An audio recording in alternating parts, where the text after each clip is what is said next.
Jeshi la Walinzi wa Mapinduzi ya Kiislamu IRGC limempongeza Mohammad Bagher Zolgada kwa kuteuliwa kwake kuwa katibu mpya wa Baraza la Usalama wa Taifa la Iran SNSC, ambalo ndilo chombo kikuu cha usalama nchini humo.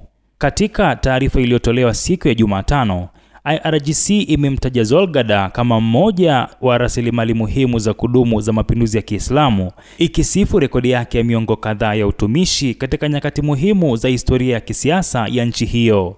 Zolgada, ambaye ni kamanda mkongwe wa kijeshi, aliteuliwa katika nafasi hiyo siku ya Jumanne.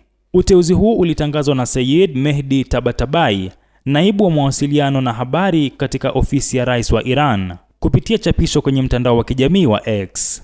Kulingana na afisa huyo, Rais Mahmoud Pezeshkian alifanya uteuzi huo kwa idhini ya kiongozi wa mapinduzi ya Kiislamu Ayatollah Sayyid Mojtaba Khamenei.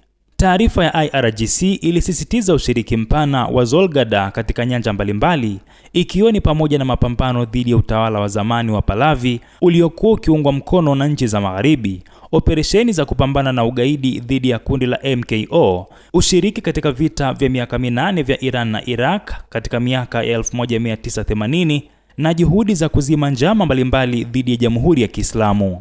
IRGC imeuita uteuzi huo kuwa ni wastahiki na kusisitiza umuhimu wake katika kipindi hiki muhimu cha historia ya nchi hiyo. Aidha, IRGC imetoa heshima kwa kumbukumbu ya marehemu Dr. Ali Larijani, ikimtaja kama shujaa msomi aliyekufa kishahidi. Larijani, ambaye alishikilia nafasi hiyo hapo awali, aliuawa katika shambulio la kigaidi la Israel na Marekani wiki iliyopita. Alikuwa amehudumu kama katibu wa SNSC tangu Agosti mwaka 2025 hadi alipouawa kishahidi.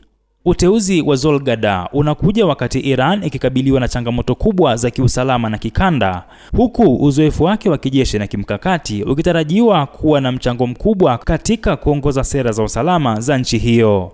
Abdul Nasir Mwita, Rubaza Kimataifa.